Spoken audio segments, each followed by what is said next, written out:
Welcome to everybody. I got apologies from Mark, Amy, and Louise Jenkins. And I don't think I've got any apologies from anybody else. Anybody else? I've got apologies from Megan. And somebody's just coming in. Can't remember her surname. Sarah who's just arriving. Megan DeFern. Chancellor. Somebody else as well. I'm not sure who that was. I think I got the Chancellor box. Yes. It's the legal brain. Huh? It's the legal brain. Yeah. Yeah, but it's the job is the legal brain. Yeah. Right, okay, minutes of the previous meeting, those were circulated online to us before. Does anybody have any issues with minutes? I can't print them out because our school are a bit parsimonious when it comes to printing, so. Yeah, I looked at them online and that's fine and dandy, but I haven't got any physical copy. Everybody happy with the meeting? Minutes? Do we have a, I can sign that? Yeah. Thanks, Beth. We've got two lots because the meeting previously was online. So we've got ones from 2nd July and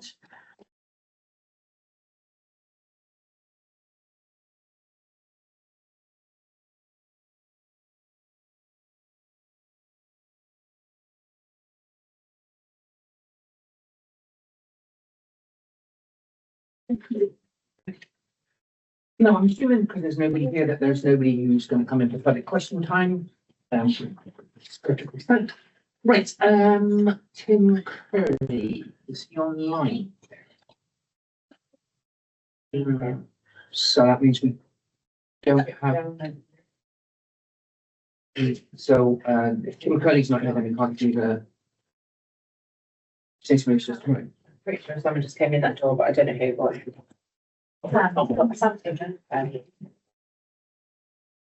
I did remind him that he was doing it today, so.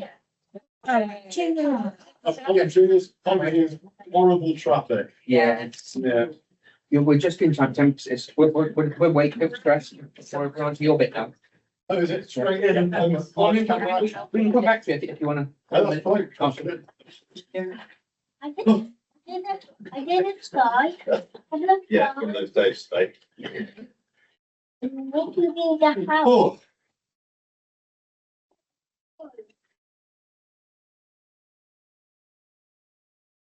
Right, you want me to just Go for it. go for it? Okay, so I gave quite a lot of thought to this, and I realised in giving some thought to this, I don't think I've ever tried to express my entire worldview spiritually to anybody. So it's a bit of a story. So I think we have to start with my birth. I was born a Catholic from a very, very Catholic father, Protestant mother. My father unfortunately died when I was 3 days old. He was an army officer. And the only legacy he really left me was the legacy of his service, with my disability. So I'm a Porton Down syndrome. We suspect from his time working at Porton Down and his exposure to before that. Now, we've never had an answer to it. So injustice has always been part of my DNA from the very, very, very first day. I've always questioned mortality. I've always, from a very young age, wrestled with some of these metaphysical ideas. I followed the family. I was a good Catholic boy up until the age of about halfway through primary school. It was realised I was at a Church of England school, and I was drifting away from my Catholic family that lived in Bristol. I then sort of adopted the sort of Church of England worldview, and I went through primary school quite happily having a strange view of God, but not quite understanding where I fitted within the church. I knew I was Catholic. And of course, we got to the age of confirmation, and I wasn't interested in these things. And to some extent, my Catholicism lapsed, I sort of think, when I wasn't confirmed. So I sort of thought, well, I'm Church of England. then I'm not. So I still put that I'm Catholic on my census. I'm quite conflicted about that, thinking that that's my heritage. So I then went to boarding school and started to be interested in physics and philosophy, and I've started to massively move away from any spiritual belief. In my background, I felt the injustice. I felt, well, there's no God looking after me. And I became a confirmed atheist, quite an aggressive atheist, actually. I wanted to prove that God didn't exist. I've been quite confrontational with it. To the point that I thought, right, let's take myself to university. And I studied history, philosophy, I did a little bit of theology. And often with the case of these views, they don't survive the education. Yeah. And I now describe myself as an agnostic. And my journey to my spiritual awakening really came through a strange vehicle, like cosmology.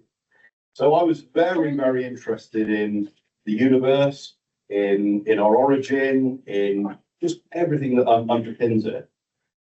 And whilst trying to prove my atheist beliefs, I started to read, and I've actually brought a book with me. It's not a terribly, there's one sentence in this book that probably changed my outlook from being a confirmed atheist and planted a seed that I've then gone on to look at. And I'm interested in quantum theory. I bunked an awful lot of lectures at university to go and sit in quantum theory lectures I shouldn't have been in. So really, really interested in this string theory.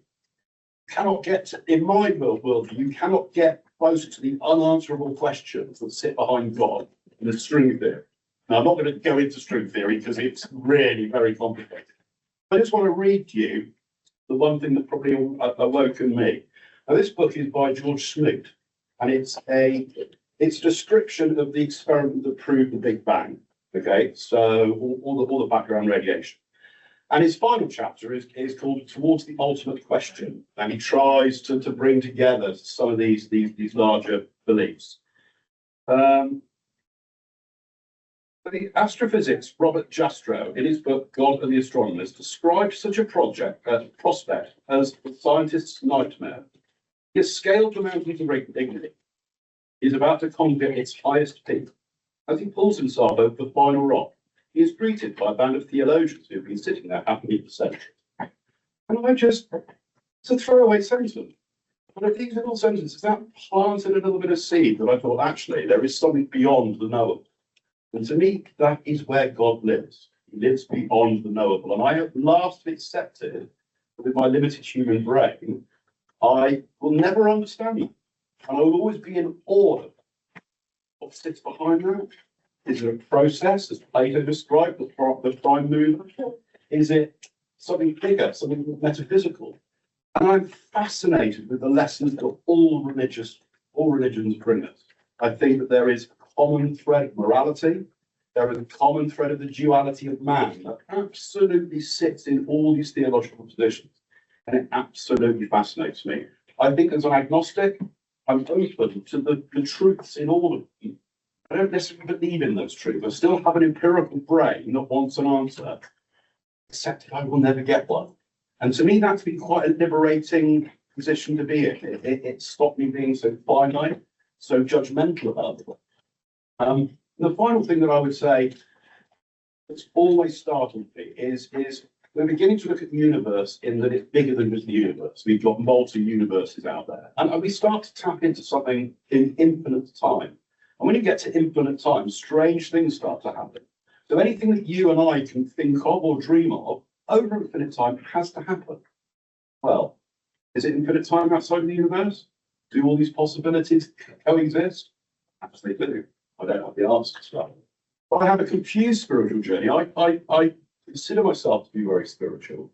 And I've given you the summary version. I spent a lot of time in Glastonbury, so I was exposed to an awful lot of the alternate worldviews.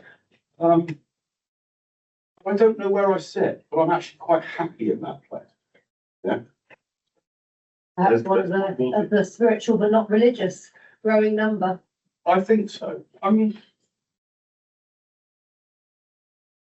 religion to me, science largely in society has replaced religion. One of the byproducts of that is it seems to have removed all the terrors.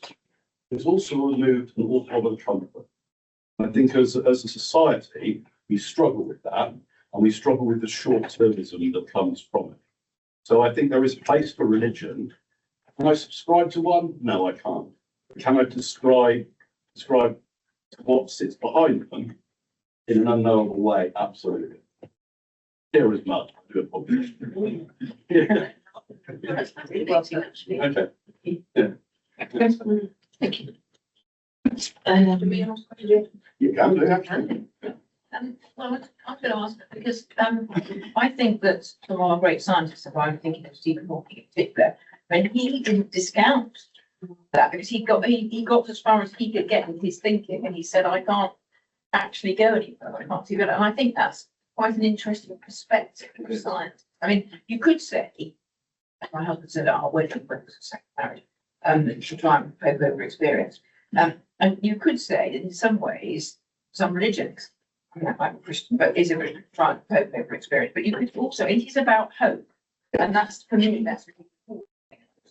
But I just think that somebody like him, with brilliant scientific mind, didn't discount the possibility. He said, "I can't think it." And you all think the same thing about Yes, and I at one point in my life tried with the passion of a zealot to disprove religion. I failed. I categorically failed within my own consciousness to do that, which allowed me to then reevaluate what religion meant. I don't think science can. Actually, I don't think it can prove it, but I think it can disprove it. I didn't want to talk about string theory. The string theory is fascinating. We live in a 3-4 dimensional universe, but we know that there are scores of dimensions. We will never be able to perceive. Is there something that can perceive that outside of our structure? Perhaps there is. I can't close my. Do we want to nominate or ask somebody else for next time?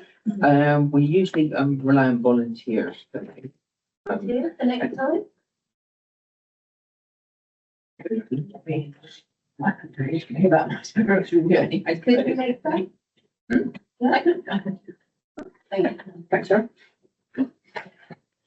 I didn't expect that to last longer. I went through it, got to the end before I thought, yeah. I mean, I think when it comes to questioning, I mean, I hope that everybody questions, because I'm in doubt in the past, doubt about so many things in life, particularly about belief, about how you feel about the world. And I think that's really important. I think being able to express it and search is really a human characteristic. And to acknowledge it, and to acknowledge it amongst people of no belief and people of belief, I think you have to be aware of doubt and think about it, think about what it means for you. And as I say, you know, I'm really glad that it is talked about, but it's enough. I think that's a very British trait, isn't it? Don't talk about religion or politics. I think a lot of ills actually stem from that. Yeah. Yeah. Okay, thank you. Right, so the next thing is the RE advisors update, which is Shell. So, Rebecca, should I do the ASC update and then we do the rest of it, or?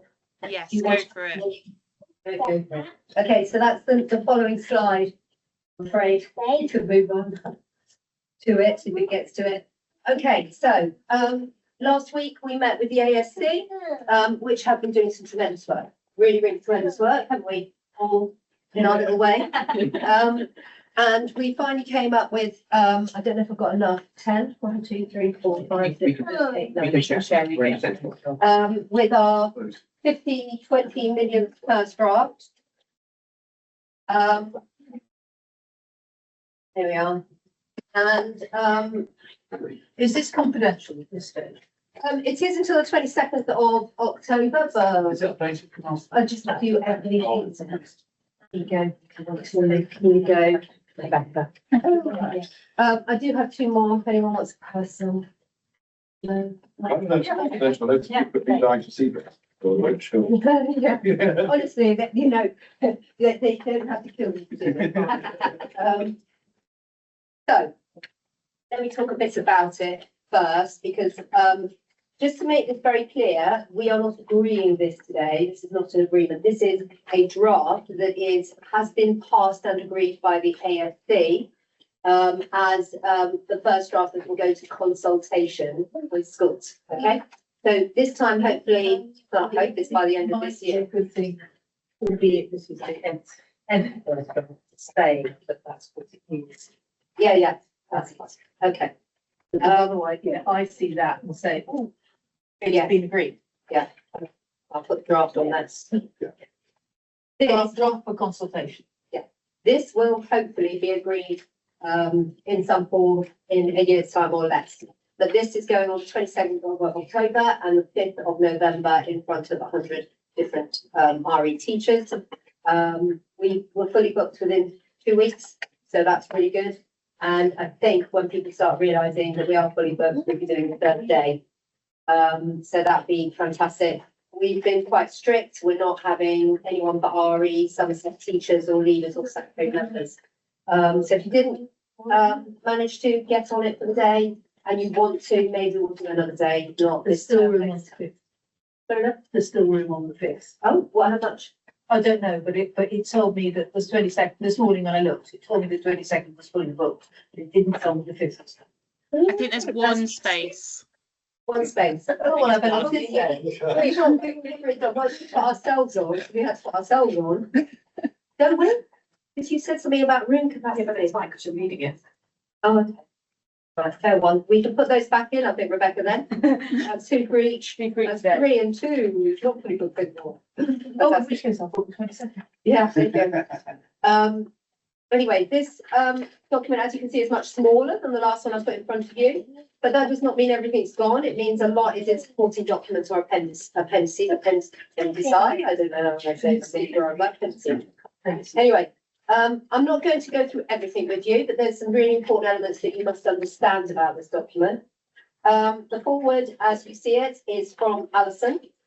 You don't need to read through that right now. I'd like to, please, if you don't mind, manage your time with this today, just because we've got a lot to get through. The rest of it you can look at later. The context still hasn't been done, but we're on it. Then we've got the agreed syllabus purpose of study, which you can see on the slide here. And I do want you to read this for a second. This comes from the Religious Education Council. So it's, if you like, the great majority of RE teachers, what we ascribe to. If you try to put the purpose of RE in, ask Google for the purpose of RE, you'll get 400 different types of purposes for RE. And we ourselves had screens when we decided what the purpose of RE is. This is as best as it can. Please read it for a moment for me.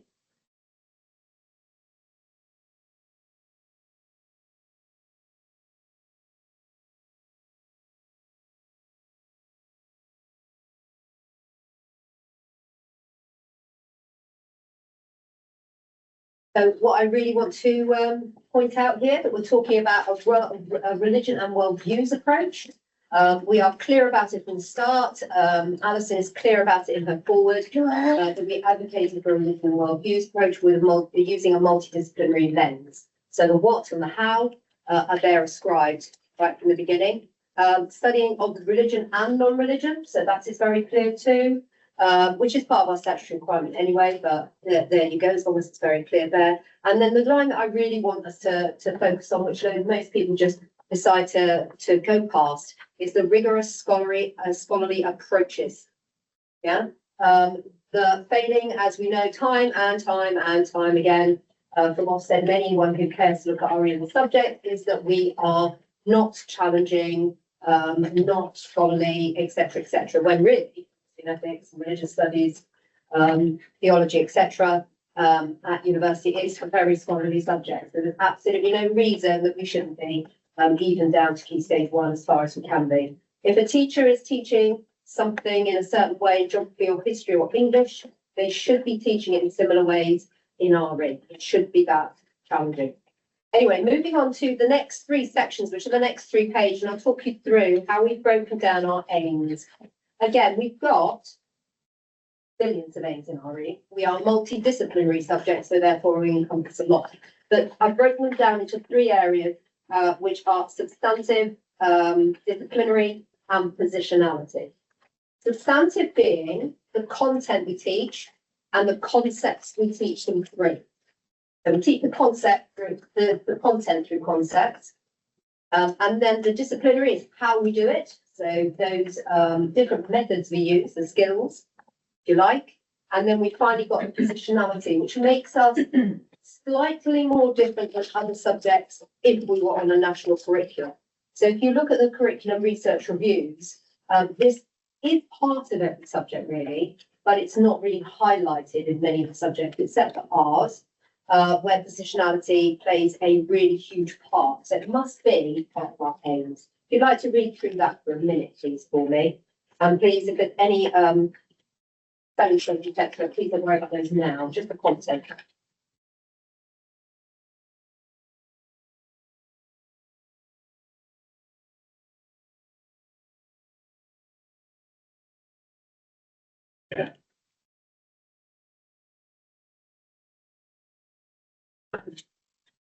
I don't know greatly about teaching religions, that's probably why I'm here.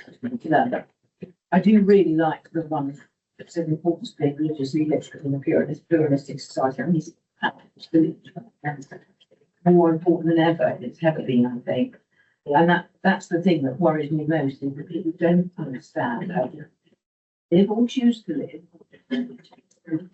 So, I mean, I kind of make that an important thing, really. But I'm sure we do, but I'm just. Oh, absolutely, yeah. And I think you say that's the most important thing, but actually the most important thing is about the diversity.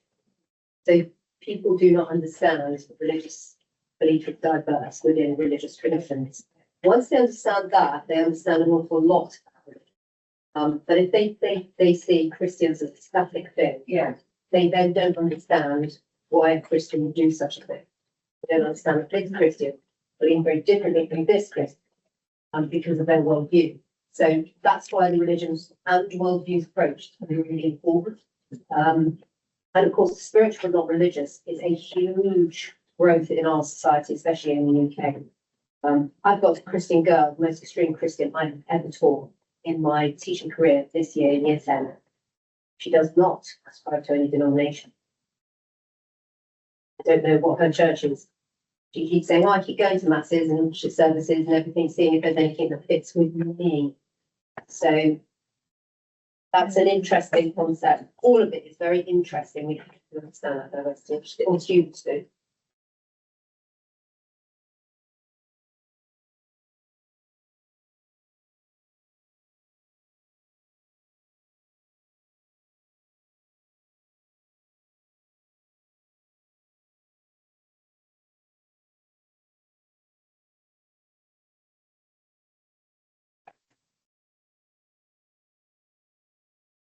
Explain. Because I'm being particular. In words of slightly fewer syllables, the reflexivity of their own worldviews, those folks. How we adapt, how they change with what comes in. Right. So, you know, every belief changes, doesn't it, depending on our experience, slightly or more, or grows. You might grow deeper in faith or less in faith. People change denominations a lot in Christianity these days. I can tell you the exact numbers, but I know it changes. Yeah, no, that's fine. If I were doing a consultation response, I would say, we find another word on reflexivity to embody what you just said. The reflexivity is a word taken from the Religious Education Council. So yes, I can put in brackets another thing. Yeah. But you've got to take that. Well, yeah, I know, it's like the ridiculous language you've got to use for maths. Yes. Reflexivity is a word invented by Anthony Giddens. He said what reflexivity is when you experience the world and you find something which doesn't fit with your understanding, you change your understanding. So it's perfect what you used it for. That's exactly what you meant by it. Yeah, I mean, yeah, but I suppose we have to take into account that some people, if one person in the room has one, I don't it's a reflexive verb. Yeah. From learning I might French. just put little asterisks and put it in the multi-page appendix that I'm gonna be able to do. Nothing to do with French reflexive verb. Anything else then? them locally to work with me at the local nature, religion and worldviews, because we felt it was really important for young people to find their place locally, to understand their locality. And it's really important for success in us. So I'm really pleased to see that we're so broadly throughout. Yeah, and we've done it in a different way. SACREs have always been about locally agreed, still always, but that does not mean that locality was reflected in teaching. So teaching about your locality. So we're sort of forcing teachers to do that now in small ways. It's not part of the whole of your curriculum, it has to be part of some of them. Okay, if I could move you on now, you don't need to read about the what is a worldview or not at this point. We have done lots of training in it past. I'm sure you will want to read it, but it's also completely taken from the Religious Education Council because they're best to define these things. I think follows better than I. Then we've got creating your curriculum.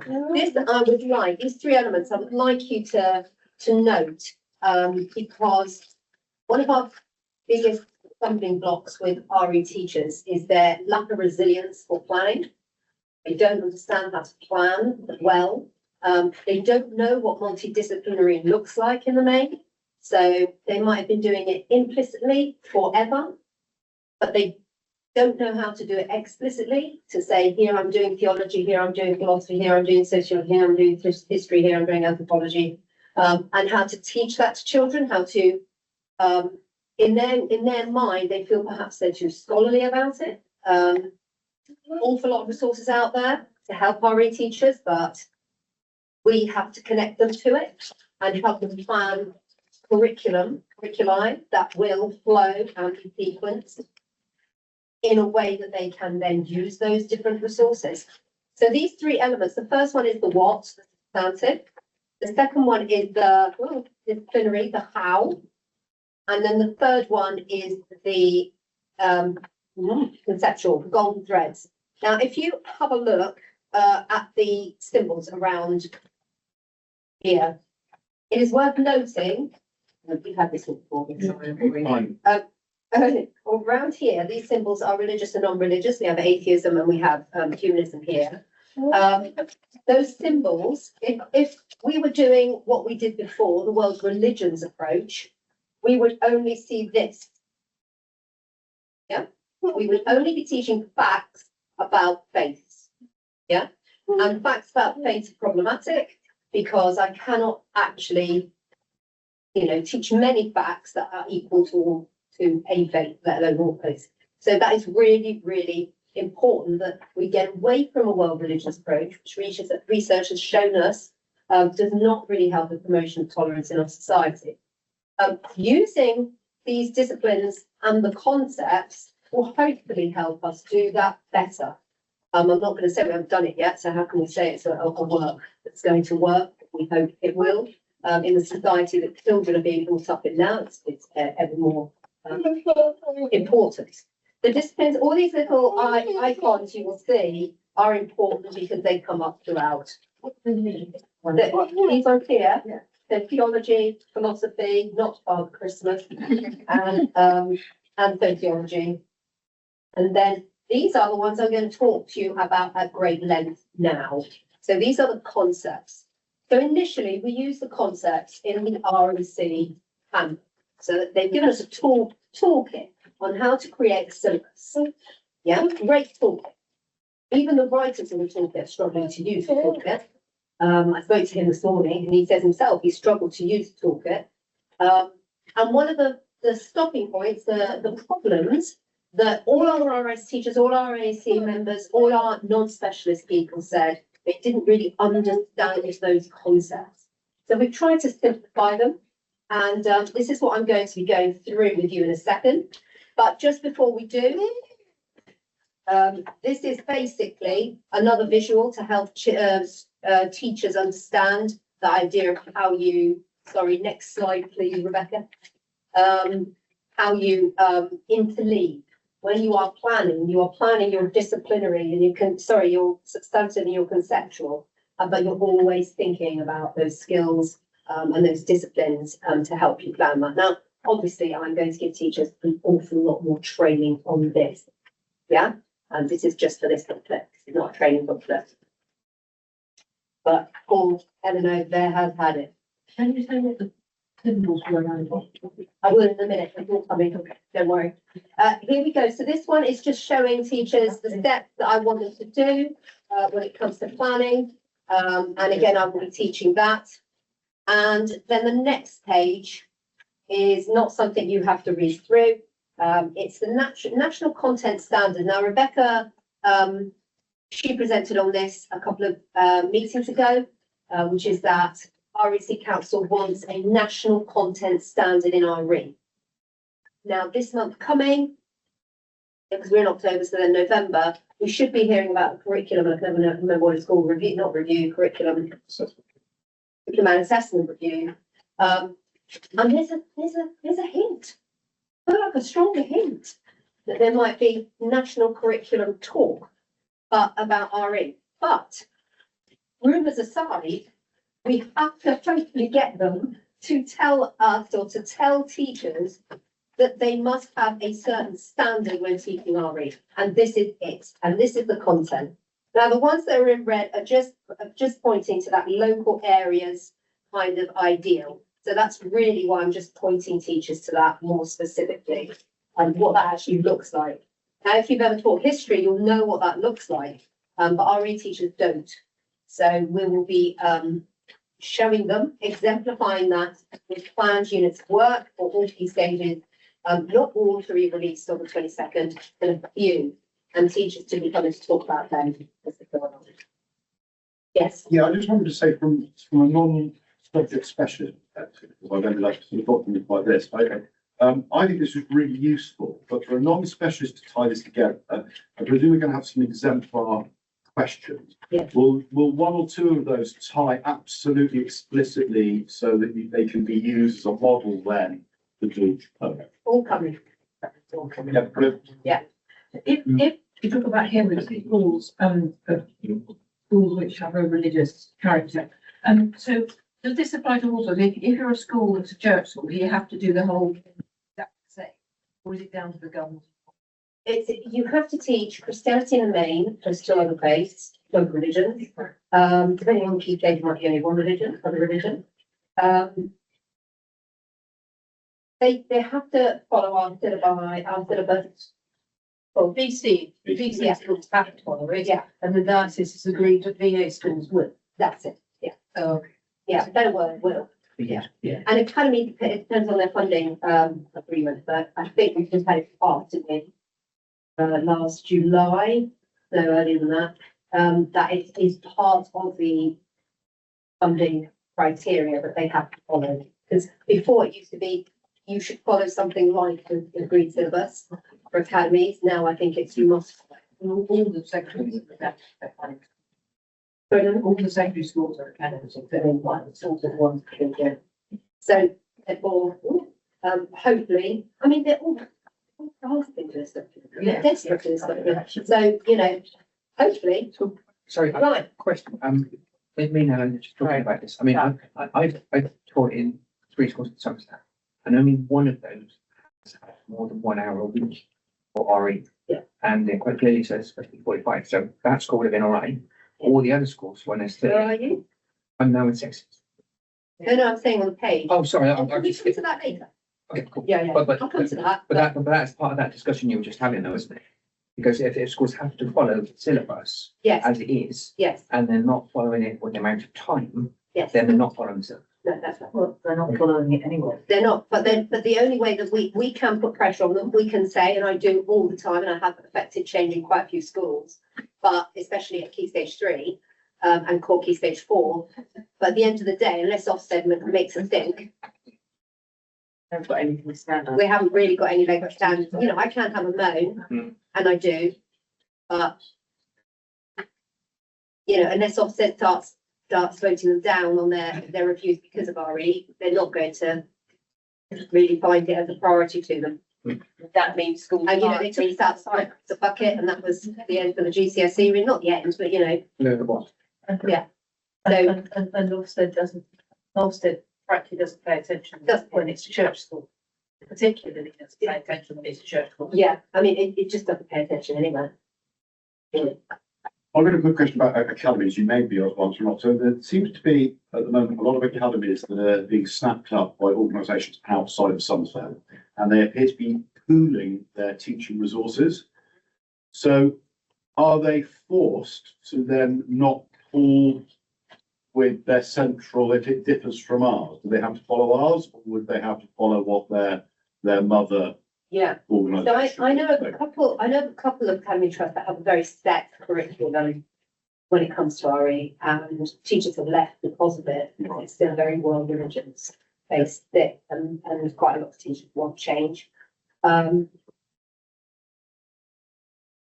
If you're doing a world religions curriculum, you are still following the syllabus as it is at this moment, the AMV. Whether you'll be following it, this is different. So I do know that there's an awful lot of want for change. But yeah, I mean, it's a work in progress. So it might be a case with some of the academies that they've got a pooled curriculum for everything bar RE, which is specialised for the area that they're in. They could do that. I mean, they could be like with history. They could have units of work, but when it comes to those locality units, they are devised by their areas. Yeah. And some are really good quality. I mean, I know, but I'm not talking in county, outside this county. Some of the multi-academy trusts are using some fantastic stuff, but not in this area. Okay, so you can go past the disciplinary content and the disciplinarity for now, and then go to the. Oh no, hang on, I've gone too far. Sorry, apologies. I need to. The whole point of this is to get to these 2 pages here, which you can see there. What numbers?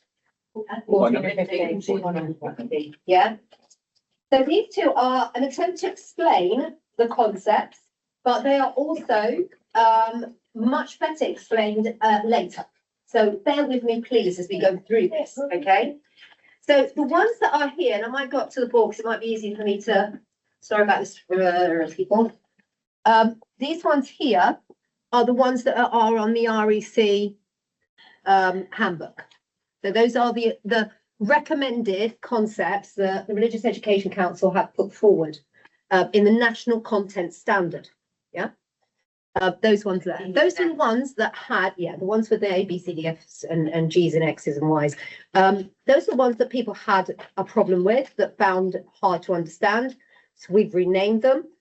We've given them a little symbol, which seems to have helped a lot of people understand them. So hopefully there's some that are still tricky for people, but hopefully when you start seeing the questions that myself and Rebecca have formulated, then you'll be able to understand a bit more. Yeah. But essentially, these are the descriptors from the REC. Yeah. I've changed a few, simplified them because they were paragraphs. I've put them into bullet points or summarized versions. But you've got origins and expression.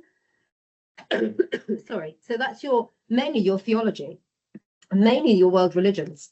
Now, I'm not saying that world religions approach would not have used any of these other things, because it definitely will. Apologies. But it would be in a much more limited capacity. So world religions approach would tend to have fallen mainly in one of those concepts, the origin and expression, and use some of the others occasionally. Whereas a religion and worldviews approach is aiming to use as much of those concepts as possible throughout a curriculum, not a lesson. It's not like you have to fit all these concepts in a lesson at all. Now, just like the discipline, say if I'm teaching Genesis 1, it's a theology unit, yeah? But many times when I'm going through Genesis 1 with my year 7s, there are philosophical questions, sociological questions that arise. So just like that, origins and expressions will be the main concept in me studying Genesis 1 year 7, but ethics and values, meaning, purpose, nature of God, everything else would also come up. So those other concepts would come in. Now, when I've mapped this, initially I did put all the millions of concepts. It looked ridiculous and you couldn't understand it. So we've aimed to go for just one simple one instead of the main. Yeah, the main one. just like we've done with the disciplines, the main discipline, the main concept, when we're mapping them later. So if you'd like to have a little quick read through that and any questions, come back to me.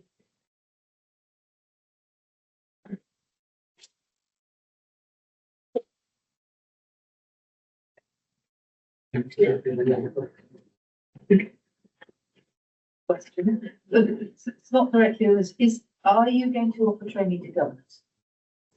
To governors, Yes, I think it's really matters. yeah, I mean, I certainly could. I've certainly never had a Governors of governor church interested. schools. No, governors of church schools specifically, because Yeah, there's such a, it feels to me a lack of broadness Mm. of view, yeah, among governors. I totally would be open to that. I'll be giving training to anyone who wants it. On a Wednesday. And no other time because I haven't got it. Do you find that children don't really have any background at all? Unless they've been brought up strictly? Are you finding they just don't know what you're talking about? It's funny, if you'd asked me that question 3 years ago, I would have said yes. I will now say no. I think, I've got in front of me that know a lot. Because the change of religion, especially in my school, has been quite incredible amongst young people. So I went from say 4 through 4 Christians in the class to, I don't know, more than half now. And committed children. So not in every class, but a definite increase, especially in my GCSE classes. They almost want me to do a confession teaching. So my newest skill is how to get them to see that other Christians teach. Which I never thought I'd ever do. Yeah, it is really interesting change. Which is a kind of tradition that have got, like, they don't know sing in church weddings. Funerals, because they don't know the hymns, they don't know. No. And it's just like, People don't go to church. No, they're Even not. though they say they're Christian. So, Lots of stuff they don't know. yeah, they don't understand the traditions. There are other traditions too, so, Oh, absolutely, yeah. and possibly understanding that. Mm. Oh, yeah, I mean, I'm hoping that a religion worldviews, you cannot teach everything. Yeah. You can't, it's impossible. We are huge. You could say the same in history and geography, I suppose, but we are huge in that context. We could. We have to just really be always aware of what's important for a young person at a certain time. Not relevant, not hit, not cool.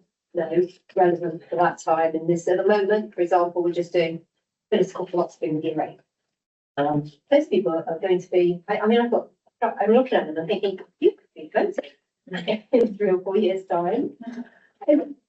Fine, because you know absolutely nothing about one thing. So it's important that we're trying to reflect our community around us and what they need. I think skills for life, apart from I'm not talking about, it is this philosophy, it's not non-religious kind of teaching, yeah.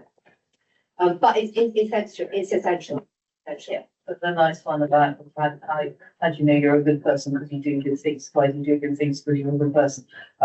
Yeah, Regularity. yeah, not nowadays. So yeah, I mean, we can't teach everything, we've got to be picking and choosing. But what we have to do with a religion and worldviews approach is hopefully they get the tools to be able to do that to anything. If you understand how to read text and interpret text, you can pretty much do it to anything.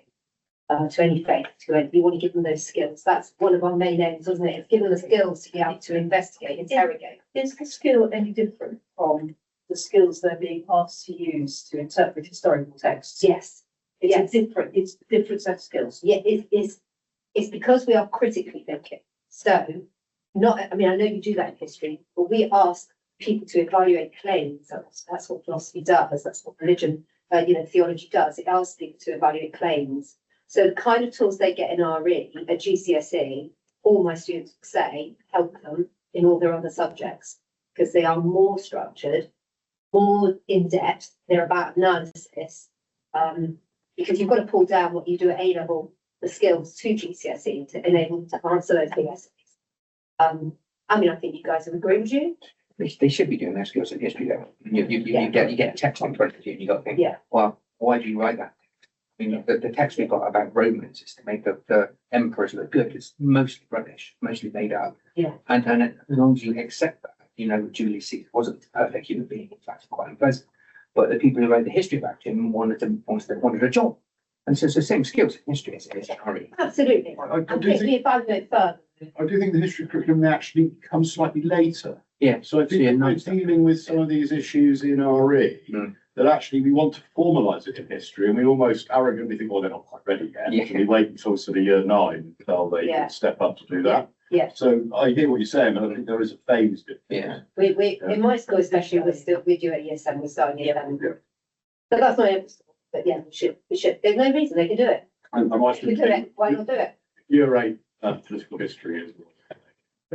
It is. Teachers. But at the moment, I've got the sense that. Oh, not these- political history, Oh, sorry. philosophy. Philosophy. Yeah. I'm getting a sort of sense here that there's quite a focus on secondary. I am a secondary teacher. I know, but we also, Yes, my particular interest is how do we do it well in primary schools? so if Rebecca was here, she'd be able to tell you all about it. She'll be speaking with me. It is in this, so we start, if you go to the next pages, if there's nothing else here, you go to the next one. So if you look, then what we do is we map certain types of questions you could ask in those, under those concepts from EYFS. So, oh, should I go for each one? Should I? I should. That should be right. Okay. No, I don't think I need to now, unless people feel I need to go through those concepts individually. I think it'd be probably better to go through the questions. So if you look at syllabus for EYFS, Which is on page. it is on page 18 and 19. Yeah. Sorry, because when it's a booklet, it will open like that. Yeah. Yeah. So you will see that this top bit here, in everything but, thank you, Rebecca, sorry, love. Sorry, can you just remind us what EYF is? The third year foundation stage, so the 4 key phase 1. Now, this bit here, the stump here is written by Rebecca, because there isn't one in the REC, I don't think. No, in the NC and the National Content Standard. No, Because there's EYFS not, Shell. Yeah, do you want to just speak a bit about that, why you've written that? Yeah, I can do. I worked with a couple of teachers on it. I'm not an early years expert. I was a Key Stage 2 teacher. But I did work with some early years teachers, and we've kind of made some links to early learning goals in the paragraphs at the top. And to be honest, in reception, they're really good at doing things like this because they let the children explore and find these things out. So actually, they're probably much better than most of the rest of us naturally. And then we've just got some questions under each of the concepts as well. And I was just going to add in briefly, I didn't catch who it was, but someone asked about primary. We absolutely should be doing this at primary, and we will be. And there will be training on it for primary teachers. So, yeah, it will go all the way through. Yeah. It will be done well as well. Oh, there we go. Here we go. If we go to the next page, you can see that from now on, so the rest of the key stages, the standards box here, so these paragraphs, there's one on this side, but on most of them, there's 2 on each side. Those are taken from the National Content Standard. So this is what our governing body, if you like, if it was such a thing, is telling us we should be teaching. This is us, Rebecca and I, so Rebecca doing primary and I doing secondary, deciding what type of questions you could ask, not you should ask. Okay, this does not make the curriculum, it is not an exemplar, it's just examples. Okay. So if you want to, whatever is your, if you like, interest, if your primary interest is primary, please read the primary section or read through it all. Or if you want to look at key stage 3, 4, and 5. 4 and 5 are for core provision. Obviously, they're GCSE and A levels, but we've given suggestions for core provision. So just have a look at those for a bit.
Yes, because they don't like increasing animals, so they have done the same teaching. They have like put it on this kind of spending. That's all. They use things.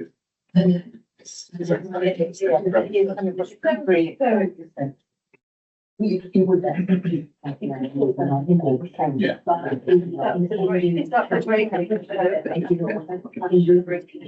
Oh, right. And it's not just because it's nice, but it implies that. And the first one, when it's the most lifestyle, so if you're every day, it's not like it's just a collection of things. The different people take hospitals and things, so. Yeah, I think it's great, if it's great commission, I think that's.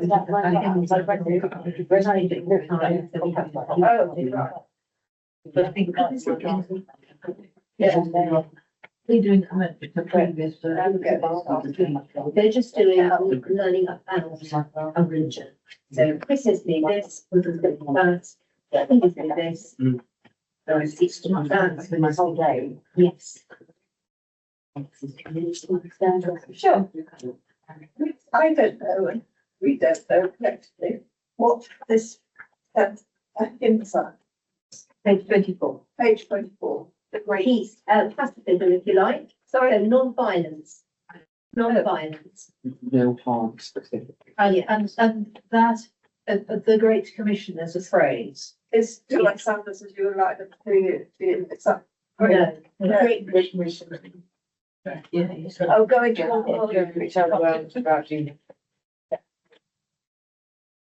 I'm just trying. I know, to figure out what they are. Yeah. This, see, the thing is that, if you say to, a normal RE teacher, they won't understand how you go from, what do Muslims wear? Or how do they have festivities or whatever, to this approach. So these are trying to give them examples of what that might look like. I mean, they don't have to teach these. So just to explain that. Again, sir, okay, I've lost it. Non-violence, Non-violent. no harm. Okay, Or we can spend a long time on that. Yeah. What does it mean to a Buddhist, didn't we? Rather than a. I couldn't actually speak intelligently about it. Exactly, yeah. Yeah, exactly. And Sikhs as well, yeah, I know. Should it be in the diversity? Are we really expecting 16-year-olds to deal with the ontological argument? Absolutely. Paul. They do it GCSE, Yeah. And they love it. It's an argument to prove that is used to prove the existence of God. Or attempt to, yeah. You try to. Whether it works or not, debatable. But. No, is the answer.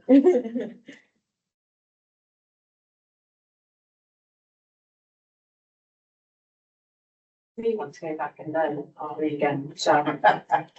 They just want to teach all of it, but, Yeah, I know. I like that one. Oh, we do that one after next now. Yeah. And see it, that's such a different perspective than what I was taught. Mm. There is a, following the journeys of St. Paul.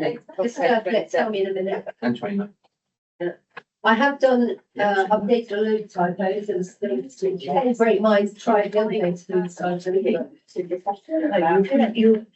You're not. Yeah. You're not being stupid. It's. If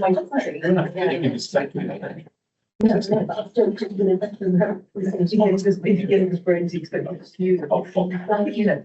Yes. You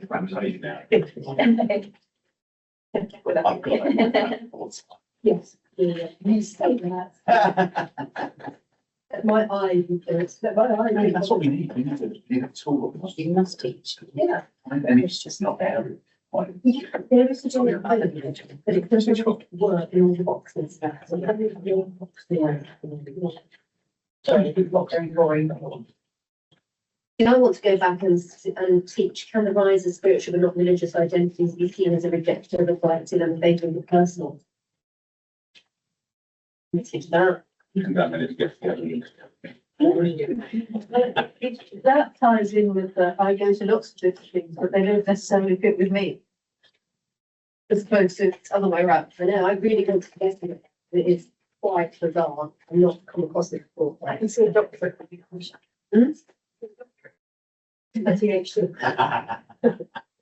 Oh dear. Just a lot of time.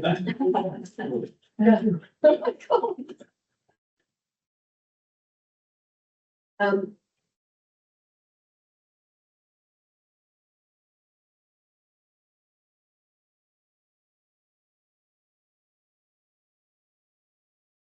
And how a school is going to give Key Stage 5 RS time. Okay, what, sorry? How schools are going to give Key Stage 5 RS time. I mean, they don't give it Key Stage 4, let alone Key Stage. I know. I mean, to be fair, we're doing it now once a fortnight, but only for a term and a half. Year 12 and a term and a half, year 13, so we rotate. We have managed to get it in, and I have convinced youth schools now to do core at Key Stage 4 and 5. But actually, there's so few schools now that got sixth form as well. So, I'm not doing it for colleges. yeah, I haven't tapped colleges yet. Colleges, okay, colleges that do, they, and the sixth form colleges, do they have the same regulation? No, I can tell you that right now. I think they do, but I couldn't tell you to that. Colleges. Oh, they're here. Looks like 10 hours isn't very much. But we just in. I don't think it talks about colleges. So I not. Yeah. Yeah.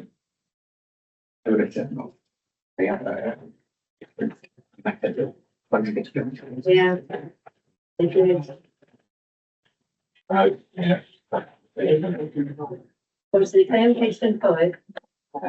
That's one of the Oh, there we go. This is obviously going to go to an editor, isn't it? Again, because I could be a grammar Nazi and go through all of this. Please do. You Yeah. can be the editor, you don't have the money for an editor.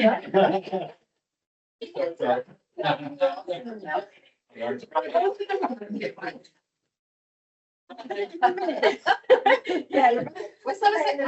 Send me a copy.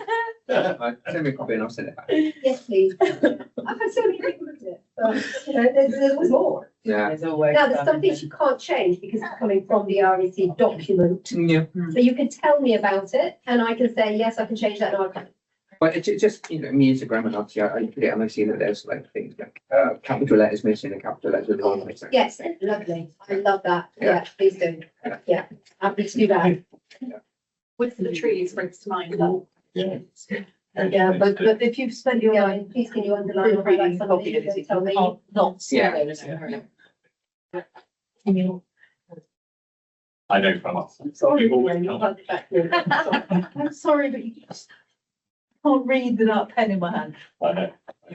Yeah. So Francis could do a better job. No. Yeah, I want to Don't do it, send it back and see. Tell me how you see, there's a great stress in some schools on understanding Christianity. Yes. How does that fit within this? Okay, so what I'm going to do is, in a minute, I'm going to show you the exemplars. There's 2 exemplars in this document, but I'm also going to show you an exemplar using NATRE, Challenging RE or Big Questions resource, and another exemplar using Understanding Christianity resource. Rebecca, Paul, and Louise mapped. So basically, we want to show teachers how we've used this to map a curriculum. And the relationship with SIAMs and with the diocese on that. So the relationship with Simons and Because some obviously would expect schools. Would expect understanding Christianity to be being used, but my experience. Well, it expect it has to be a syllabus, but But I mean, the syllabus thing you meant to do, but obviously most church schools are using understanding Christianity in some shape or form. That's where we would point to the example. The understanding Christianity. we've got various mapping of different resources we want them to use. And I will be explicit about what we don't want to use in a bit. Yes. Oh, yeah, if you see a later item on the agenda, that I'm really interested in. I want another cup of tea before I take that. Yeah, so you're more likely to pass the science if you're using understanding Christianity. I think you are. Before I rewrite my stage three, can we just? Pass and science. Exactly. Yeah. So you're more likely to get a J1, is that what you're trying to say? Well, I've never done science before, but. Yeah, so science is Coming out. pass or fail anyway now. Yes, I heard. Hallelujah. Yeah, we haven't done talking about. No, but it is precisely. Yeah. Is it J1 or J2? End of. Right, okay. If you get a J2, you celebrate all the stuff that is going well within your school, regardless of the fact there might be areas that are not really developed as you should be, which some people stay. Question mark, yeah. But if using understanding Christianity, it is favoured, obviously, but of course it's how you use it. I mean, you can be using understanding Christianity, use it badly. So it's not about, you're using a resource. We used it for that profit. Yeah. So do you know? Oh, is it? So we used still for the use that, profits. great, fab, I use it, we're all right. And certain organisations have incorporated understanding Christianity within their curriculum. And put it into lessons how to make it easier to use. Yeah, I understand, yeah. And there's a lot in understanding Christianity for life. But you can't just depend on it. Or Yeah. religion worldviews approach, because it doesn't. Yeah. Yeah. Thank you. Okay, can I move on? Have we got further questions on that? Okay, if we go now to page 30, which is the locality unit page. And I don't know if you remember, but this took up an awful lot of space in our last one, and is now just one page. And it's explaining, it's trying to outline for people that they should be focusing on their local area. If you'd like to take a minute to read that, and I'll take any questions. Yes, I should.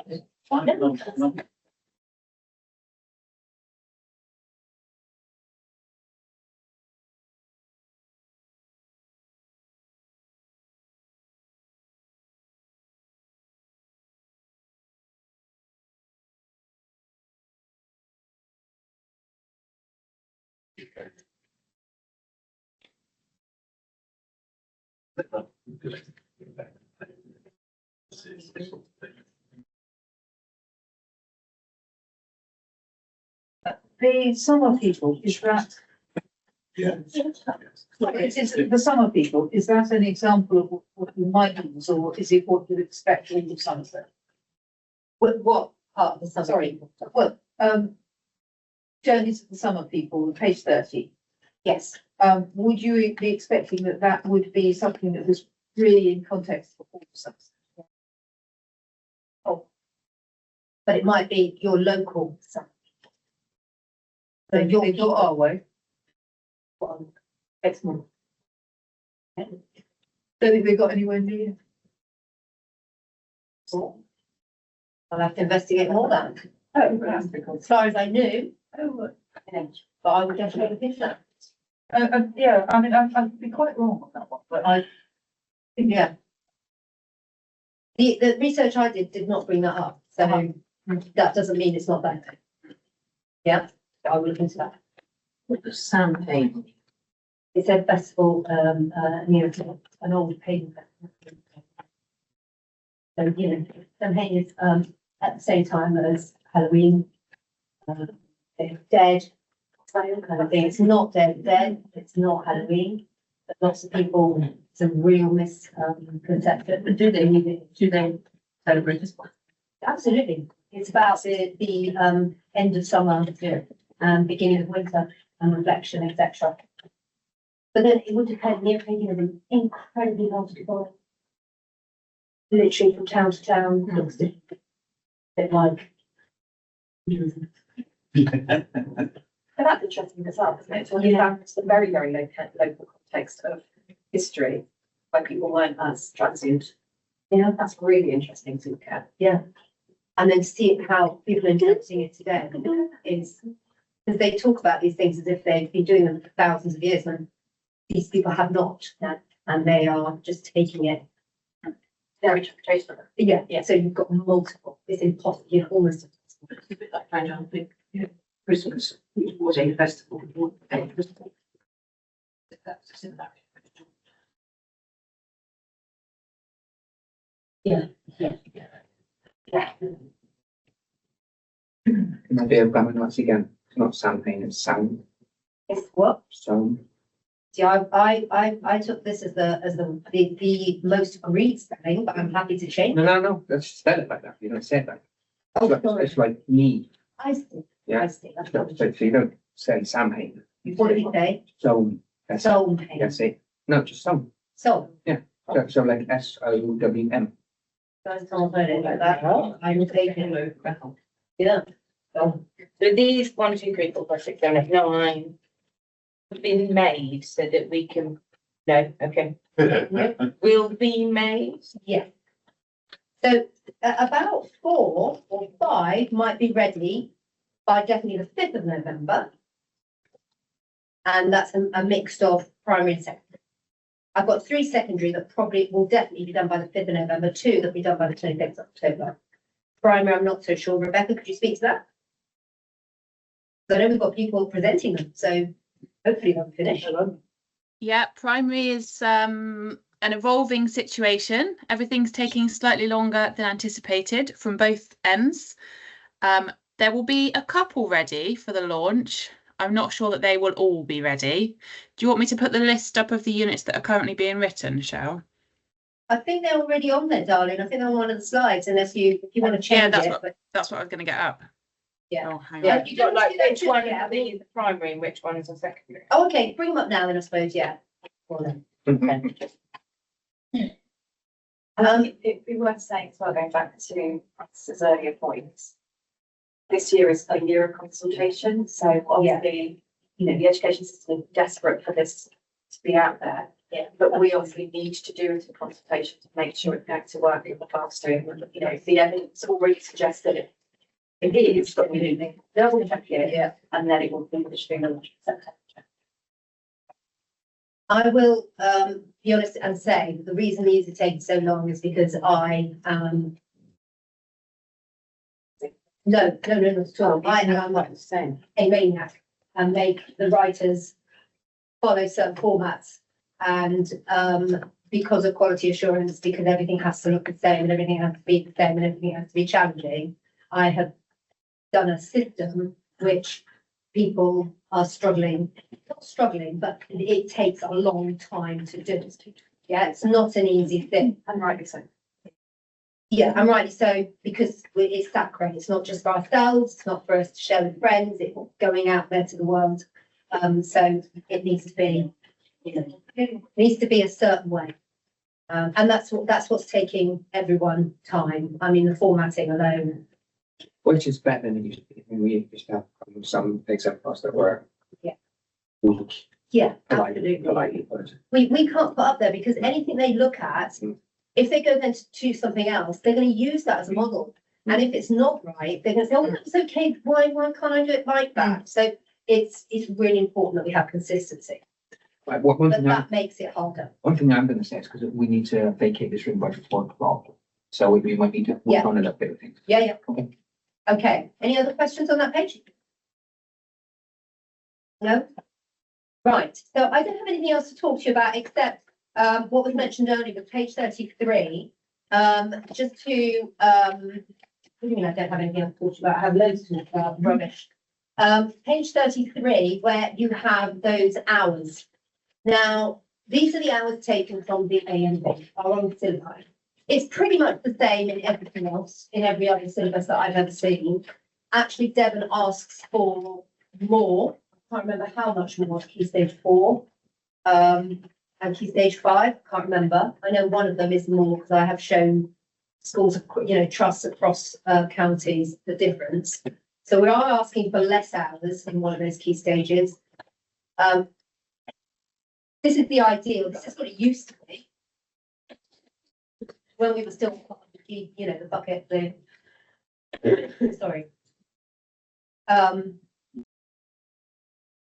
You have something to say? No. Everyone's hoping someone has an explanation. I'll do. Does it go down in key stage 4 because they're doing GCSE then? It go down. Goes down, as in, you will probably, if they're doing GCSE, have to do more anyway. Yes, if you're not. Yes, this is your minimum. Right, and is that happening? No. Absolutely no way. 70 hours. Yeah, 40 definitely hours not. is more than 1 hour a week Yes. in the school year. And 70. yeah, 70. 70. 20% could be 70 hours. Well, it used to be 5% here, but. No. schools don't give 1 hour a week in Key 4, The let alone thing is, 40. I go into a school and I start, I get school leaders all the time, emailing me, asking what the requirements should be, because there is a lot of will out there, I have to say. And I'll give them and they'll go, blimey. But then they'll go, but what are we teaching? And I haven't got anything to show them. You pull up Somerset, RE, and up comes the AMV. And most schools look at it and go, what? And so this is why we have this urgency. Because now I can go into schools, I can talk to senior leaders and go, I'm very sorry, but you've got good quality syllabus here and you have ways of mapping it out, training for your teachers. There is no excuse for you anymore to say to me, you can't do it. Yeah. So that unfortunately, until now, I haven't had that backbone, which I'm hoping we will have in the next year going forward. They won't have teaching. They won't have teaching. Oh, yeah, absolutely. That's when the training comes in. That's when we're pushing for people to understand that they cannot have non-specialists constantly doing it at Key Stage 4 in court or things like that. That's when my argument can get strong. It also becomes a bit stronger, depending on what happens next, Mike. Depending on what funding agreements happen. But it's all much stronger if I have something to say, this is what it's supposed to look like. And this is what we can offer you as support. I'm looking at this from the perspective that as an ex-history teacher, there's been a number of times where I've gone in and done supply in schools. And they've literally said, oh, we've lost an RE teacher. Here's the document. Nothing's been prepared. Good luck. And as a non-specialist, you look at the document and you begin to go, that my depth here.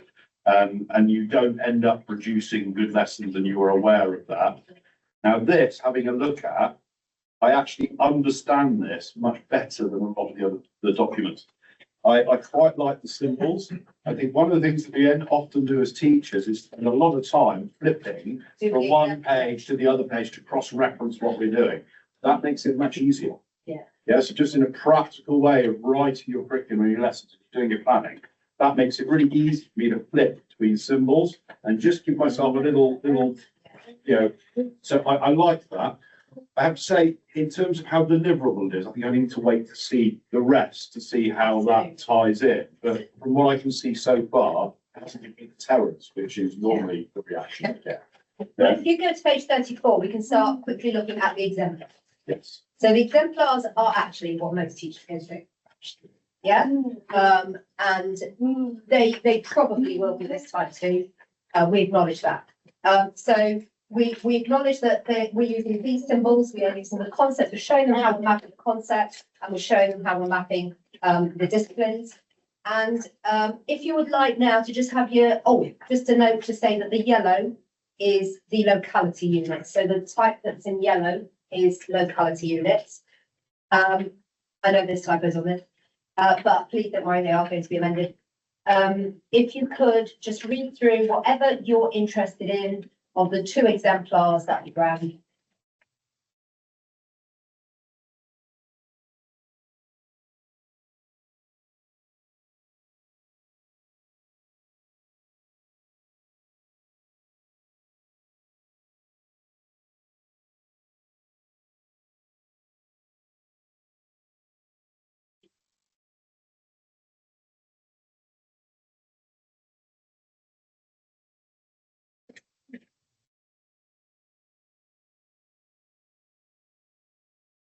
Now, remember, we are mapping them with resources. I'll show you that in a minute. Or if Rebecca, if you could, oh no, I can do that now, actually. I think I can share screen and come to go into. Okay. I can do oak if you want me to. Okay, you do it, because my brain function, the computer today, remember. I just need the NART tray, understanding Christianity and the stuff you're doing, Luke, maybe. So I know you've got that later in our point about.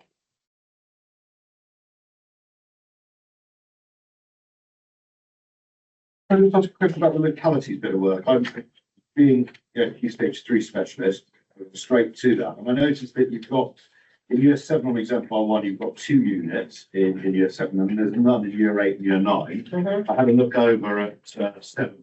It's not highlighted. I can see the autumn one there should be yellow. But again, I can't see any others in 8 or 9. Does that mean that you're stopping doing the local studies? No, it just means, that's how we map Just it. that's the Yeah. Okay. Just because if you think about sequencing. Yeah. And also having looked at the key stage 2 before. Yeah. The sequencing, there's understanding about, some of them before you look at their existence, so understanding what some people are before you're looking at their philosophy. Yeah. Then goes into philosophy. Yeah, so it's the sequencing that matters, but obviously teachers can do it themselves.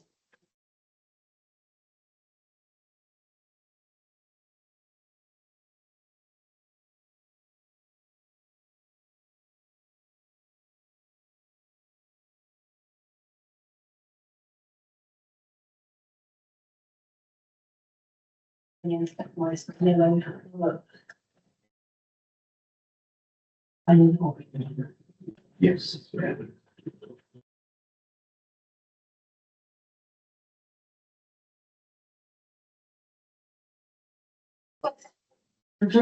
Probably a silly one. No, I think so. No such thing. A lot of the way that traditionally children have learned perhaps about their local faith, is through storytelling. And somehow the telling of the stories, the connection of the stories. Comprehension. Right. How does, we look at the exemplars and its topics and ideas and specific things. How easy is it to, yes, how easy is it to understand if you haven't got a story that connects it? Rebecca, do you want to talk to that for me? Yeah, I think you would use a lot of stories, particularly in primary. And just because it doesn't explicitly say it on the units doesn't mean that isn't how you would teach it, and it would depend on the unit. But I've just looked at exemplar 1 and thought there's loads of units there where I would naturally start with a story, or at least there would be a story within it. So I think there would still be storytelling in there. The implications, the meaning behind it, or what that means in practice might be deeper than perhaps teachers may have gone before, but there would still be lots of storytelling, I think.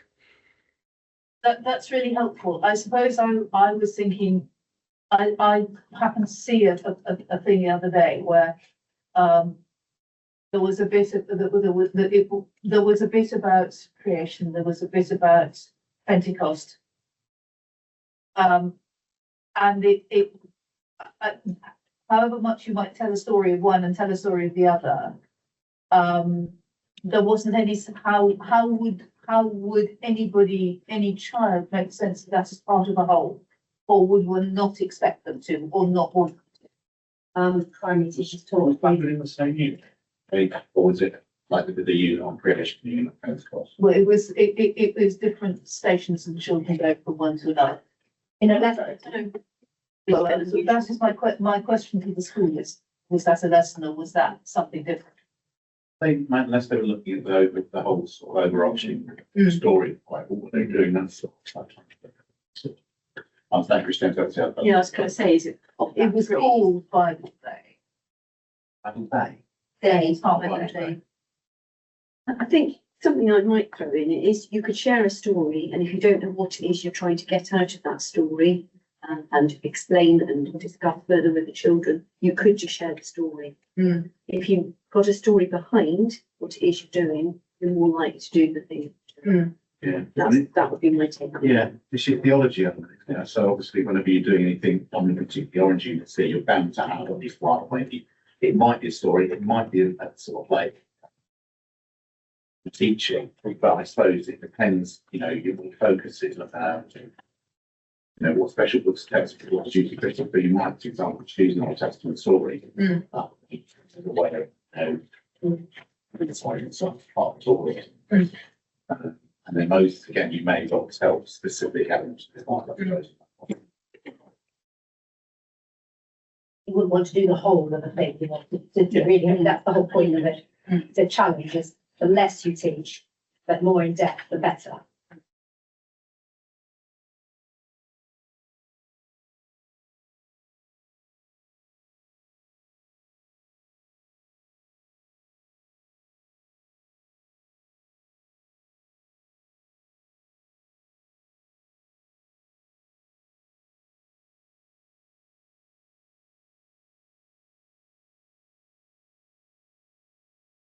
How long are the other things that you've got to discuss with this? Move on. So, yeah, just if you'd like to go to the board, you were asking earlier about understanding Christianity and how that could fit using this syllabus. And that would be the exemplar that Paul, Louise and Rebecca came up with after looking at it. So if you want to look up there on the board, I know it's quite small for us here, Yes, but I think I saw him. have you? You can see that's on our screen. on Yeah. there. So basically, the Fs are the units that come from understanding Christianity. So we'll give you a minute or so just to look at that, and then we'll move to the next slide. It's hard to read, isn't it? Yes, FLE work, where investment is 1 point something in year 1, 1 point something in year 2. It's a couple, should I? Like F2 incarnation, why do Christians perform nativity plays at Christmas? F3 salvation, why do Christians put a cross in an Easter garden? Year 1 is 3 units. Yeah, Creation. I'm struggling. Yeah. What do Christians believe God was like? Read that one. 1.5 salvation, why does Easter matter to Christians? So those are the kind of questions asked. That's really, really helpful because there have been times when I've heard it talked about when it has felt like, well, let's do something different. But actually what you've done is integrate. Yeah, absolutely. You've got various exemplars you can use. 1, 2, this one. Do you want to go on to the key stage? What's this one? Year 3 and 4, upper key stage. So things like Kingdom of God, when Jesus left, what was the impact of Pentecost? So long as it fits, that's fine. Go to key stage 3 then, my love. And It needs to fit. And actually, one thing about the sanctuary is always that theology element. yeah, And it also has an element of that. Have we not got all those in there? no, you haven't. No, there's 14 documents. And these, of course, we've added stuff because of understanding Christianity not being sufficient to be delivered for this curriculum. Yep. Am I right saying that? Mhm. Yeah. Yeah. Could you put on the Natre one?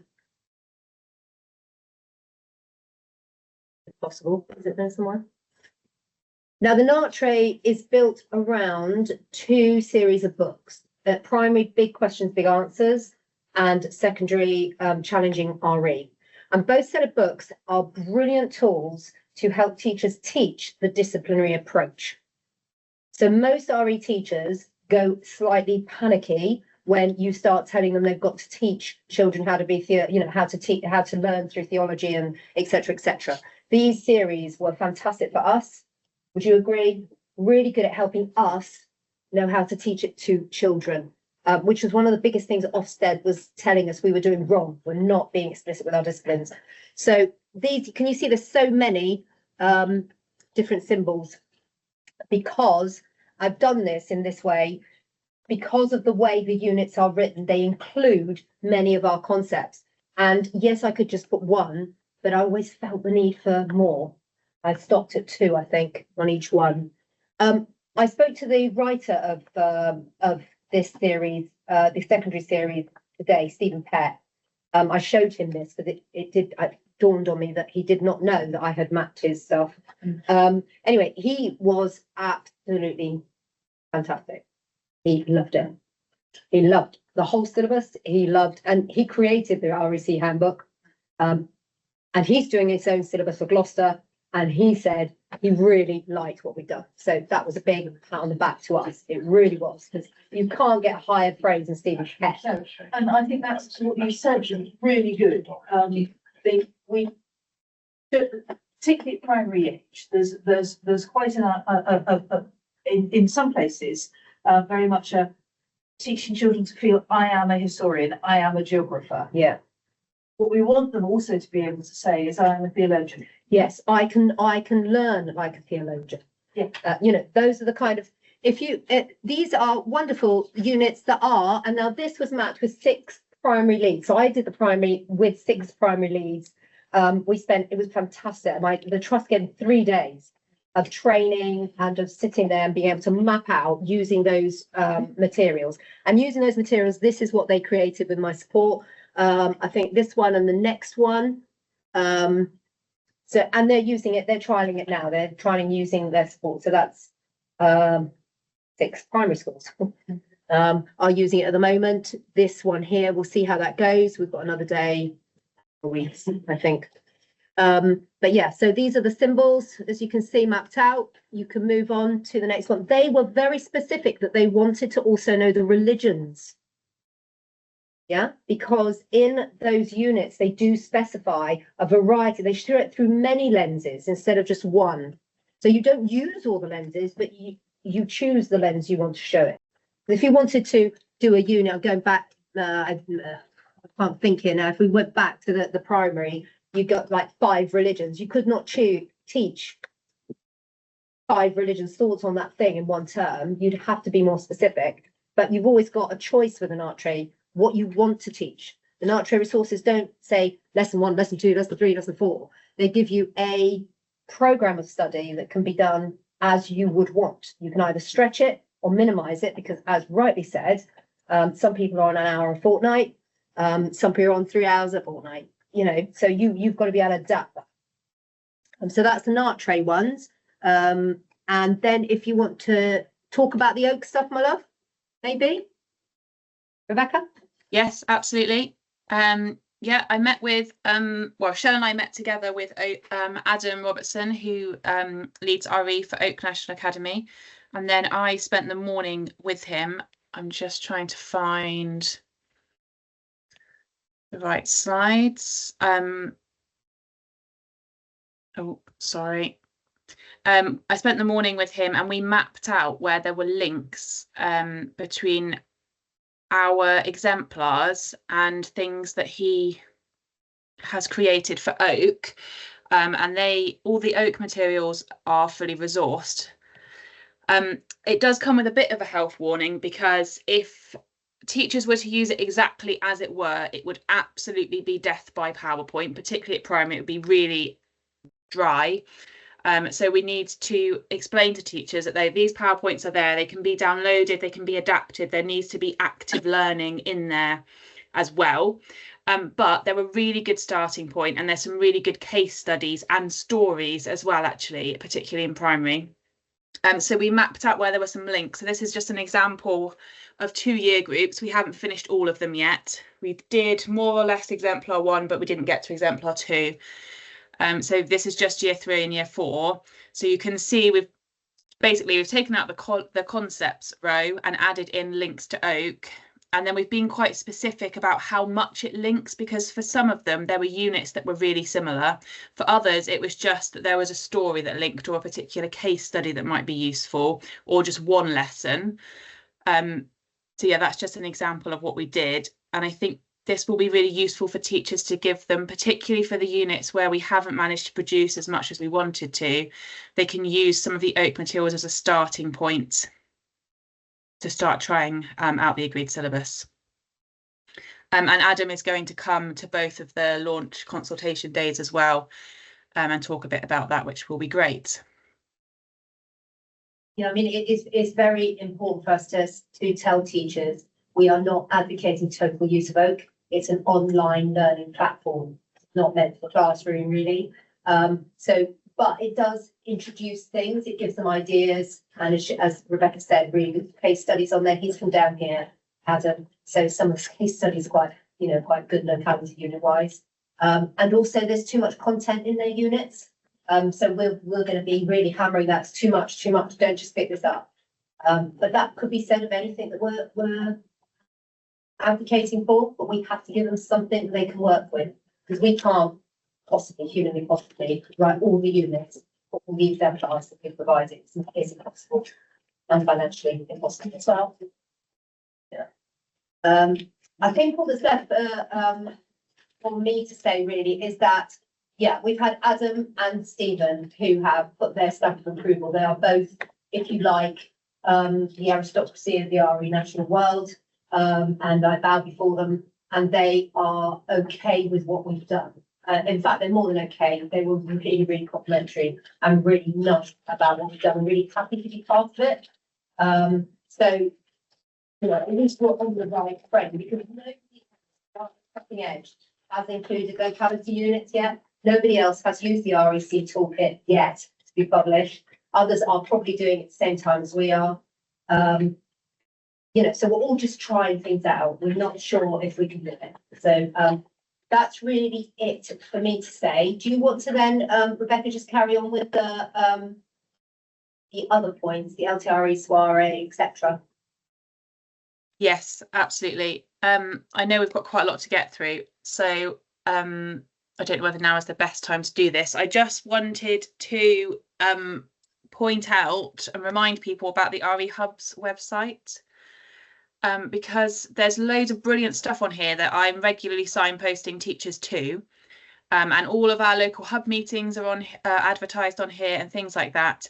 But the two particular I wanted to point out is there's a section here for places of interest and school speakers. But if you go on here, there's really not very much. We go to the southwest, there's really not very much in Somerset on here apart from Wells Cathedral. So it would be really great if we could have some different places of worship, places of interest, they're called on here, in Somerset on there. So if anyone knows, if anyone has been on a school visit to a mosque or something, I'm going to contact Yeovil Mosque actually and see if they can, because this is a really good place to signpost teachers to, either for a school visit. There's some places in Exeter on here, and then there's also school speakers if there's people that are willing to go into schools, which is a separate one here as well in a similar way. Yeah, so just raising the profile locally I think would be a really good idea. If anyone thinks they know of someone that might be good for this, then feel free to email me and I'm happy to contact them and explain more about it. Or if there's anyone who thinks they want to be on there themselves, let me know, basically. And now I've stopped sharing. Let's see, where did we get to? Has anyone got any questions about that? Then I think the last bit from Shell and I was just our RE advisors update. Obviously, most of our time we have been spent on the agreed syllabus. But just in case anyone is interested, here are some other things we've been doing. So agreed syllabus and support for those unit writers has taken up most of the time. I also went to Wells Cathedral yesterday and spoke to them about some links we can make to special books and how we might maybe do some local units at a later date with them. And actually what was really good was I managed to sit with their learning officer and look at the concepts from the agreed syllabus and how that links to what they're doing, and we managed to use it brilliantly, so that was great. And she hadn't had loads of training or anything. I've been supporting the hub leaders in Somerset to plan the first hub meeting, which will be in November, and on the Learn Teach Lead RE steering group as well. I also presented very briefly at the Southwest RE advisors meeting last week about the process we've been through with the agreed syllabus and gave a very brief overview of what that looks like.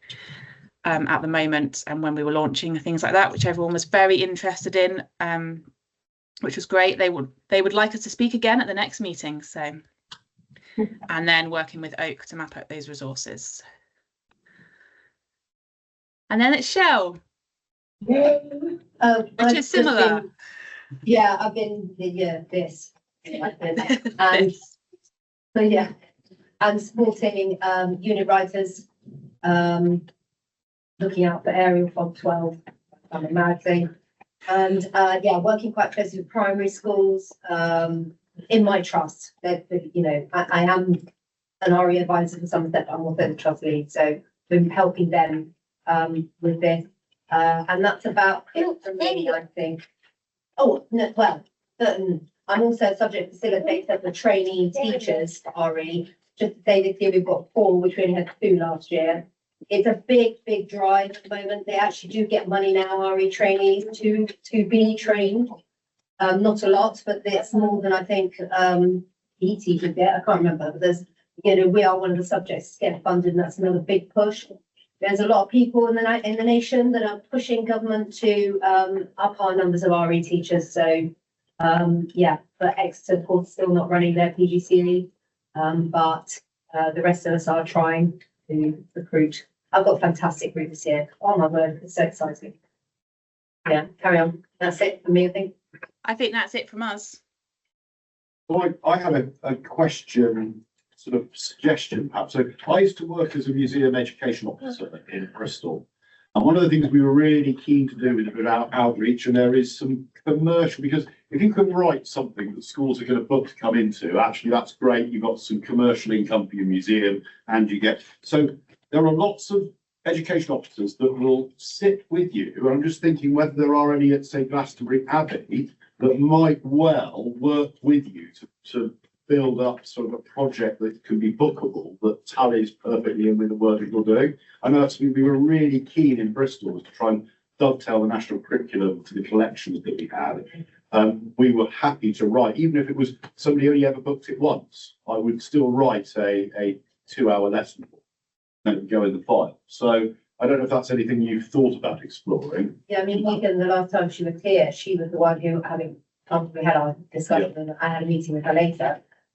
She then said we should get together with Wells Cathedral Library. Yes. To then start thinking about how we're going to use their resources and how we're going to get people to school and how we're going to map things. So yes, we've got that one, but I think it is probably the next level of how we expand. Yeah. Maybe after consultation period. I don't know if we want to wait perhaps. To have something that is really truly ours. I would agree, Yeah. because you don't want to encourage people to invest time into writing things. Something that then That changes, sort of yeah. thing. It needs to be there. We need to set that up. Yeah. Yeah. And then once it's there, we can then start. Yeah. I agree, good idea. Well, we could update the boxes. Right, I'm conscious that we're getting close to a time when we need to be out of here. We've got the budget, I think, and that's the only thing left now, isn't it? Yes. Cool. All right. I've got one more question. Okay. Unless I wasn't paying proper attention. Jigsaw? Isn't that later? I don't know. No, No, sorry, we did. I think we might have missed it. Shall I do it really quickly? Yes, Go on. please. Just to say that the Southwest advisor for Jigsaw RE booked onto the launch and also sent an email out to schools that implied we were working together. So we've actually said that they can't come to the launch. I mean, we're fully booked anyway, or almost. So we've said they can't come to the launch at the moment, but I think it's something that we need to be aware of, because we don't really want to be encouraging schools to go down that route when there's lots of other high quality things that they could be doing instead. And there are a lot of schools who have bought Jigsaw and are using it, and what are we doing about that? What can we do about that? Victoria is a off-the-shelf type of resource like Twinkle. Well, can we do it? Not much, because schools can do as they want, but then if they've got SIAMs, they probably would not be doing very well. Without SIAMs, it would be Ofsted that would tell them off, but of course. If I'm aware of some schools who have gone to Jigsaw because science wasn't very good and it just got better. Oh dear. At the moment, from a primary perspective, with AMV, Jigsaw could map things out very easily because of the state that AMV was in. Was with the new agreed syllabus, I'm sure they will still find a way to map out Jigsaw to match the agreed syllabus, but it will not be as easy, and we will be able to have a bit of comeback. Like Shell was saying earlier, we have a high quality agreed syllabus now. They don't need to buy into something. We have something that they can use that is good. So I'm hoping it might take some time, but hopefully we can get more schools on board and then move forwards that way. Good. And I think we can say that training without commercial sensitivity by saying there's no need to buy into anything now. Well, we're giving examples of resources they can use. Yeah. That we're endorsing. Yeah. And ones that are not. And we were very close to sending a strongly worded email to her. She was writing to a school that was on a trial for her. You know, so she has a right to, she hadn't just thrown that email out to the ether, was a school she was already working with. So we can't really come back at her there. But if we do find out that they are using the same type of, it sounded perfectly written. It sounded like we were working together, almost like they were part of it. Yeah. So if we hear it's going outside of that remit, then we will do something more robust. Yes, so the budget is a fairly quick update. It correlates quite closely really to all of the hard work that's been going on with the ASC. Just you can imagine there's a lot of people's time and energy, and obviously from Shell and Rebecca's perspective, particularly a lot of hours spent working on this. So our budget in terms of people power has gone up considerably this year, as expected. We are on track to balance the budget, but there's not a lot of leeway.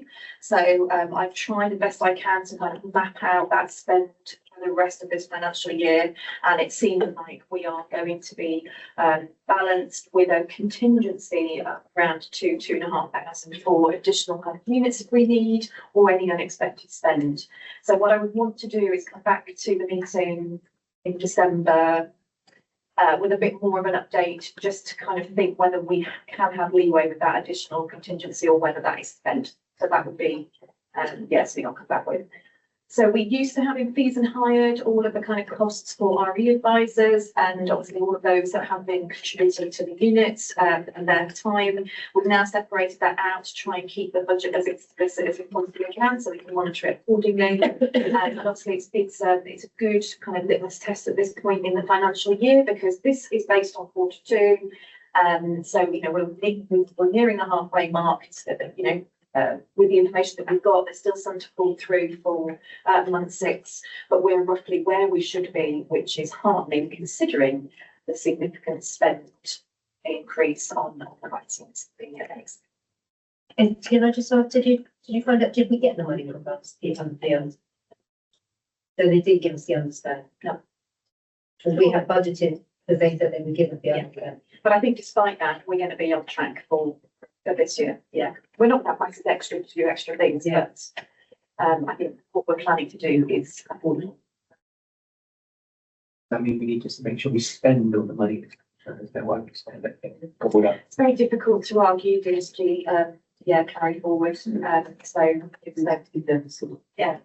absolutely we need to be spending too. And I think, that ultimately if we want some additional units written, and we know that by January, we've still got time for those to be done. So I think that can be done.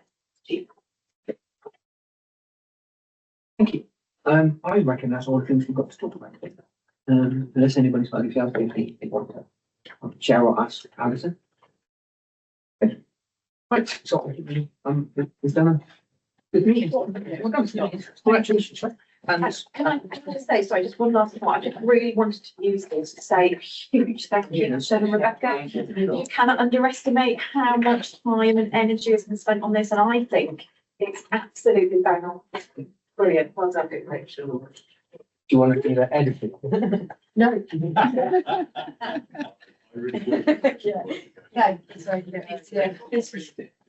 It's quite silly. I feel so, don't worry about it. It does. It just feels so much more